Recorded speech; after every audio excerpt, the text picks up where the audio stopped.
प्रणाम सदगुरु जी। आज का जो सवाल है वो हम सभी जानते हैं कि कोरोना फिर से वापस आ गया है। और पहले भी जब कोरोना आया था तो मेडिकल में जितने भी डॉक्टर थे, साइंटिस्ट थे, जितने भी एनजीओ थे, सब बहुत परेशान हुए थे और कोरोना की दवाई भी फिर भी नहीं बनी थी। और अध्यात्म गुरु भी ये कहते हैं कि स्पिरिचुअल पावर सबसे बड़ी है, मेडिकल साइंस से भी बड़ी है। तो स्पिरिचुअल पैथी से कोरोना कैसे ठीक किया जाए, और अब जो ये कोरोना फिर से वापस आया है तो किन लोगों को अब ये कोरोना लग सकता है, किन लोगों को नहीं, ये इस पर थोड़ा सा अपना मार्गदर्शन किया जाए। नमस्कार सभी दर्शकों का आज हमारे सत्युग टीवी चैनल में स्वागत है। और हमारे पास तरह तरह के प्रश्न आए हैं, तरह तरह के ईमेल हैं, बहुत सारे लेटर्स भी आते हैं। तो आज जो हमारे सामने जो ये एक प्रश्न आया है कि जो आज कोरोना जो पहले चला था उसका वॉलंटियर दोबारा से रिटर्न हो गया है, तो ये कैसे ठीक होगा और इससे कैसे बचा जा सकता है, तो इस पर लोग हमसे पूछ रहे हैं कि ये क्या चीज़ है, कैसे करें इसको। तो देखिए, जो कोरोना है, ये कोरोना जो है ये असाध्य रोग नहीं है, ये ठीक हो जाएगा। लेकिन ये हम स्पिरिचुअल पैथी में ही गारंटी दे सकते हैं। मेडिकल में या दूसरी पैथी में इसकी हम गारंटी नहीं दे सकते, क्योंकि ये अभी तो कोरोना की बात कर रहे हैं, आपके दोबारा से आ गया, अभी बहुत सारे वायरस आएंगे। इनका आने का क्या कारण हो रहा है? इनका आने का ये कारण है कि जो आपके ग्रंथ हैं वो इस बारे में बोल रहे हैं, उनमें ऐसा लिखा है कि ऐसा समय आएगा और ऐसे ऐसे रोग जो असाध्य रोग है वो इस दुनिया में फैलेंगे। उस समय लोग जो इस धरती पर जब ऐसा होता है तो कोई ना कोई खुदा का बंदा या कोई अवतार या स्पिरिचुअल पावर या कोई आदि शक्ति ऐसा रूप लेकर के इस धरती पर आ चुकी होती है। और जब उसको नेग्लेक्ट करती है, गवर्नमेंट भी नहीं सुनती है, जनता भी नहीं सुनती है, तो वो अपनी बात को पूरा कह करके अपने शिष्यों को ये पावर दे करके और शरीर छोड़ देते हैं।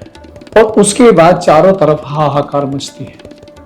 इस बार जो भगवान का एक अवतार जो आया है सबसे बड़ा, जो कल्कि का अवतार भी है और कुंडलनी का भी अवतार है,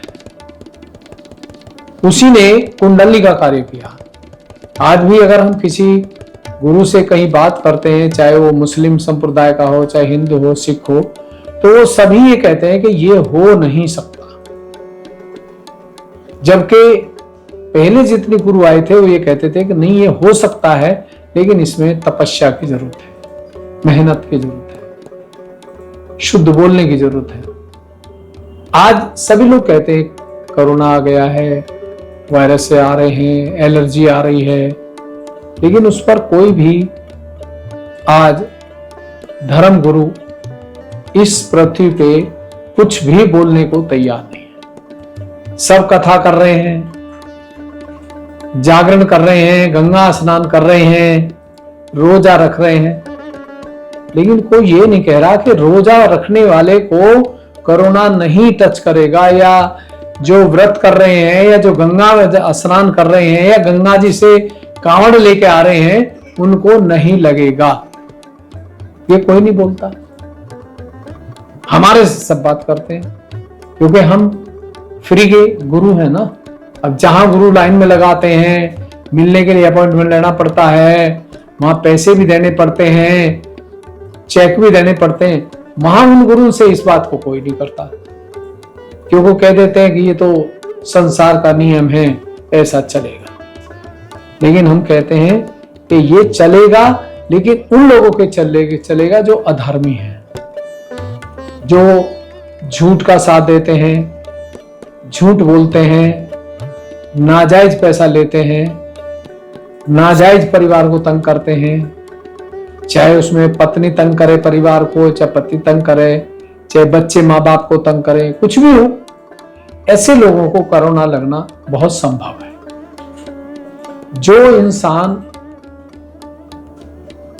एक धर्म पर है, एक ईमान का पक्का है, वो कहता है कि मुझे दुनिया में रह करके झूठ नहीं बोलना, दुनिया में रह करके मुझे नाजायज पैसा नहीं लेना, या मैं किसी को आंखों से गंदगी से नहीं देखूंगा। ऐसे लोगों को करुणा नहीं लगेगा, क्योंकि जो करुणा है ये भगवान का भेजा हुआ एक, आप इसको भूत कहिए या एक राक्षस नाम दीजिए या कोरोना दीजिए, जिस चीज से सब दुनिया तंग आ जाए, तो एक राक्षस प्रवृत्ति का आदमी है। जैसे आपने देखा कोई आदमी बहुत तंग करता है, चाहे कितनी दफे उसे पुलिस में भेज दो, फिर भी वो अपना काम करता मानता नहीं है, तो उससे लोग फिर तंग होकर के उसे छोड़ देते हैं, यार जो होगा देखा जाएगा। ऐसे ही आज के समय में बहुत सारे असाध्य रोग आ रहे हैं। क्यों आ रहे हैं?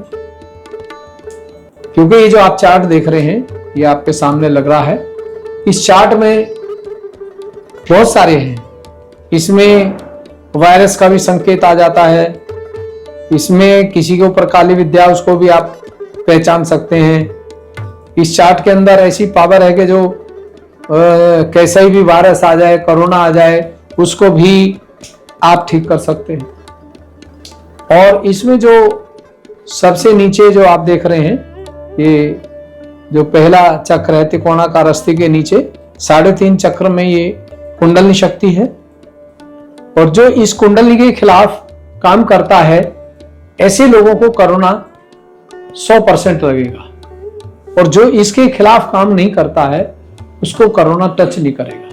क्योंकि ये कुंडलिनी शक्ति जो है भविष्य की सबसे बड़ी हॉस्पिटल, सबसे बड़ा डॉक्टरेट है, और ये जिसके पास ये पावर है उसको करुणा लगने नहीं देगी।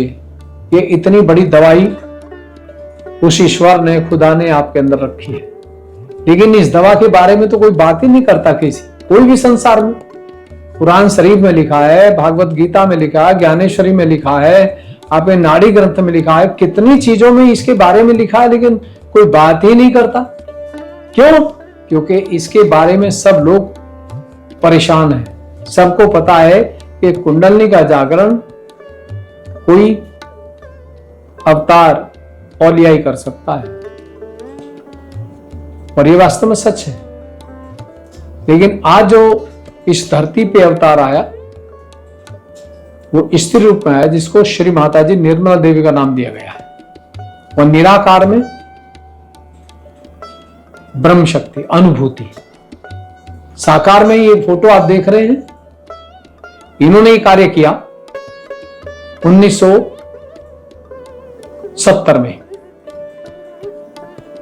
और 2011 तक कार्य किया। कार्य करने के बाद 2011 के बाद में इन्होंने अपने शिष्यों को बागडोर सौंप, पहले सौंप दी थी, लेकिन वहां फिर पूरी जिम्मेदारी दे दी कि अब हम इस संसार को छोड़ रहे हैं और आप लोगों को यह कार्य जन जन तक पहुंचाना है, क्योंकि भविष्य में बहुत सारे कोरोना आएंगे, वायरस आएंगे, उनसे पब्लिक में से कितने लोगों को बचाना वो आपका काम होगा। क्योंकि आपको जनता में से, संसार में से परमात्मा ने चुना है। जैसे एक नेता को पब्लिक चुनती है कि ये अच्छा आदमी है, इसको पार्लियामेंट में भेजो, लेकिन वो भी गलत हो जाते हैं। ऐसे ही जब भगवान का कोई भी अवतार, कोई इस पर फिरस्ता आता है, तो वो भी कार्य करता है, लेकिन उस लोगों को, उनको कोई सम्मान नहीं दे पाता, क्योंकि वो निःशुल्क करते हैं। कोई भी युग ऐसा नहीं जिसमें किसी ने भी पैसा लिया हो परमात्मा के कार्य का। पैगंबर साहब ने नहीं लिया, श्री राम ने नहीं लिया, श्री कृष्ण ने नहीं लिया, गुरु नानक देव ने नहीं लिया, और श्री माता जी निर्मला देवी जो 10वां अवतार आया, इन्होंने भी नहीं लिया, और हम भी नहीं ले रहे। लेकिन जो ले रहे हैं उनको करुणा जरूर लगेगा, क्योंकि ये कुंडली की शक्ति ऐसे लोगों के अंदर कमजोर पड़ जाती है, और फिर ये पावर में काम नहीं करती, तो उनको वायरस लग जाता है, और फिर इलाज करते करते बेचारे सीधा जाते हैं, ऊपर चले जाते हैं, सुरक्षित आ जाते हैं। तो इस कोरोना को आप जो आ रहा है, जिससे लोग घबरा रहे हैं, और यही नहीं, बहुत सारे अभी नए नए भी आएंगे, उस समय केवल आपको एक मोमबत्ती और पृथ्वी तत्व, ये दो चीज आपको बचाएंगे, और देवताओं की शक्ति बचाएगी। नबी जो आए थे वो कुंडलनी से ही जागृत होते हैं शरीर के अंदर। 1,24,000 नबी बताए थे, वो सब शरीर में रहते हैं। और इधर जो हमारे सनातनी धर्म बोलते हैं, ये कहते हैं कि जी इसमें 35 कोटि देवता है, देवी है। ये झूठ नहीं है।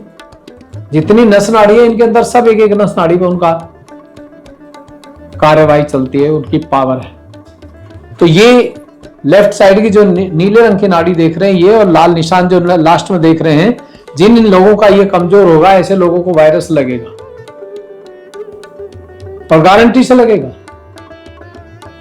लेकिन जिनका ये बहुत शुद्ध होगा, पाक होगा, उन लोगों को बिल्कुल नहीं लगेगा, चाहे वो कहीं भी हो। क्यों? क्योंकि जो ओरा है, कुंडलनी का जो ओरा है, वो लगने ही नहीं देगा। और एक तरह से जैसे बारिश में देखा आपने, छतरी लगा के निकलते हैं तो बारिश से बचते हैं, ऐसे ही जो कुंडलनी का ओरा है, जिसके पास ये होगा, अनुभूति होगी। ओरा की अनुभूति का दो तरह का ओरा होता है, एक होता है बहुत गर्म, एक होता है ठंडा। तो जो गर्म होता है वो निगेटिव पावर ज्यादा होती है, ऐसे लोगों को लगेगा। और अगर कूल है, एकदम ठंडा, आपके हर शरीर से कहीं से भी निकलता है, तो फिर आपको नहीं लगेगा। तो ये अंदर की चीज है। अब जो आने वाले समय में सारा आध्यात्म फेल होगा, चाहे वो मुस्लिम संप्रदाय है, चाहे हिंदू है, चाहे क्रिश्चियन है। क्यों? क्योंकि भगवान का अवतार आ चुका, और उन्होंने ऐसा खेल रचाया है कि या तो अपनी आप कुंडलनी को खुश कर लीजिए, वो भगवान भी है, खुदा भी है, देवी भी है, और दवाई भी है। और अगर कुंडली को खुश नहीं किया तो फिर कोरोना लगेगा, और कोई मुश्किल से ही सुरक्षित रह पाएगा। क्यों? क्योंकि जो इनकारनेशन आया है इस बार, उन्होंने बता दिया कि 80% दुनिया लोग दिखाई नहीं देंगे। और अपने शिष्यों को, हमको पूरी उन्होंने आज गाइड दिया है कि आपको ये जन जन तक पहुंचा दीजिए कुंडलनी का जागरण, और गवर्नमेंट को, भारत सरकार को बता दीजिए। लेकिन हमें बताते बताते तो थक लिए, लेकिन ना तो पत्रकार कोई सुनता, ना कोई भारत सरकार के एमएलए, एमपी और प्रधानमंत्री सुनते। लेकिन अब जितनी निगेटिव चलेंगे, अभी देखा आप, युद्ध हो रहे हैं पूरे संसार में, कहीं ना कहीं आफत चल रही है, तो ये चलेगी, क्योंकि ये कुंडलनी काम कर रही है। युद्ध को कुंडलनी कराएगी, युद्ध को बंद करेगी। करुणा जो लगेगा वो कुंडलनी लगाएगी, और वो खुश है तो लगने नहीं देगी शरीर में।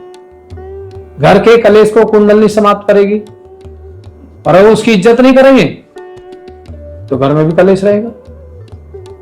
बच्चों की पढ़ाई चलेगी तो कुंडलनी शक्ति से चलेगी।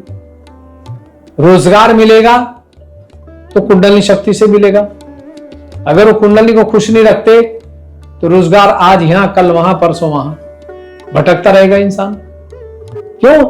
क्योंकि ये जो कुंडलनी का प्रतिबिंब है, ये रूहानी बोलते हैं इसको, उर्दू में श्रुति बोलते हैं, प्रज्ञा बोलते हैं, आप कुछ भी नाम दे दीजिए, शक्तिपात दे दीजिए, जो मर्जी नाम दे दीजिए, नाम से क्या फर्क पड़ रहा है, उसका अर्थ तो एक ही निकलता है सबका। तो जिस इंसान को सहस्त्रार मिल चुका है, ऐसे लोग ही दूसरों को भी कोरोना से बचा सकते हैं। उसमें कोई छोटा बच्चा भी हो सकता है, स्त्री गृहस्थी जीवन में पुरुष हो सकता है, कोई एक अच्छा इंसान दुनिया में कहीं भी है, वो भी सुरक्षित रह सकता है। और अगर उसके पास में ब्रह्म शक्ति है, कुंडलनी का जागरण करने का अधिकार है, तो वो दूसरों को भी सुरक्षा दे सकता है। और इसमें 5 तत्व ही दवाई हैं। पांचों तत्व का गुण जिस इंसान के अंदर है, या पांचों तत्वों को जिनको वो रोजाना उठते ही सजदा करता है, नमस्कार करता है, धरती माँ को नमस्कार करके तब पैर रखता है, ऐसे लोगों पे कोरोना का असर नहीं होगा। क्यों? क्योंकि जो प्रकृति से जुड़े हुए हैं, प्रकृति के अनुकूल ज्यादा चलते हैं, ज्यादा एसी का इस्तेमाल नहीं करते हैं, ज्यादा अश्लील पिक्चरों का इस्तेमाल नहीं करते हैं, अश्लील पुस्तक नहीं पढ़ते हैं, ऐसे लोगों को कोरोना बहुत कम लगेगा। और जो अश्लील पुस्तकों का इस्तेमाल करते हैं, अश्लील पिक्चर, बहुत सारी अश्लीलता है, ऐसे लोगों को 100%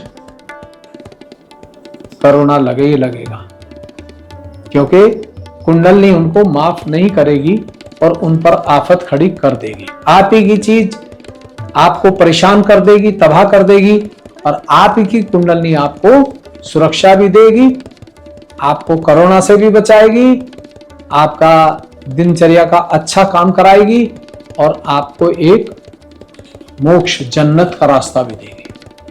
अब वो इंसान की मर्जी है कि वो जन्नत में जाए या वो नरक में जाए, चाहे वो जहन्नुम में जाए। ये इंसान को, हर इंसान को पता है आज की दुनिया में। और जो इमाम, ये गुरु, धर्म गुरु, महामंडलेश्वर, आचार्य, इनका काम है ये जो हम बात कर रहे हैं, इनको ये कार्य करना चाहिए। तो इसलिए जहां जिस देश में सहयोग फैल जाएगा, कुंडलनी का जागरण ज्यादा लोगों को हो जाएगा, वहां उस देश में कोरोना नहीं काम करेगा। कोरोना वही काम करेगा जहां सहयोग नहीं फैलेगा। तूफान भी वहीं आएंगे, नाजायज बारिश भी वहां होगी, नाजायज धूप भी पड़ेगी, नाजायज ठंड भी पड़ेगी, मतलब जितने भी कार्य होंगे, मौसम जो वहां नाजायज काम करेगा। तो इसलिए ये जो आज का जो क्वेश्चन है आपका, ये बहुत अच्छा है। और ये अभी आप देख रहे हैं कुछ आया है, लेकिन ये बहुत आएंगे, क्योंकि जो अवतार आया वो अब से 60-70 साल पहले बता चुका कि ऐसा होगा, दुनिया में साथ बचा लेना, कितने लोगों को आप बचाना चाहते हैं वो पावर मैं आपको देती हूं और इसे इस्तेमाल करके देखना।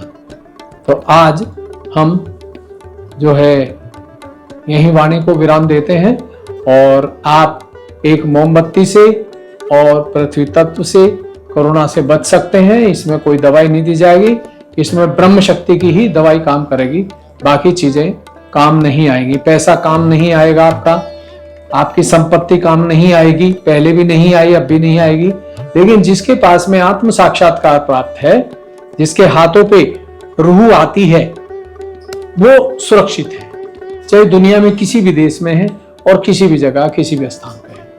तो हम सभी दर्शकों का बहुत बहुत धन्यवाद करते हैं, और आगे से आप ध्यान रखें कि आप अपने आप को आत्म साक्षात्कार को प्राप्त करें और उस आत्मा की अनुभूति रोजाना सुबह शाम करें। हमारा सतयुग टीवी चैनल पर मेडिटेशन रोजाना ध्यान होता है, सुबह सही 4:20 पर शुरू हो जाता है, 5:30 खत्म हो जाता है, और शाम को 5:45 बजे शुरू होता है तो 6:30 बजे समाप्त हो जाता है। तो देखते रहिए सतयुग टीवी, और अपने आप को सुरक्षित रखिए, अपने बच्चों को सुरक्षा दीजिए, और समाज में और देश में जिन लोगों को भी आप बचाना चाहते हैं सबको आत्म साक्षात्कार दीजिए। आप सभी को हमारा नमस्कार।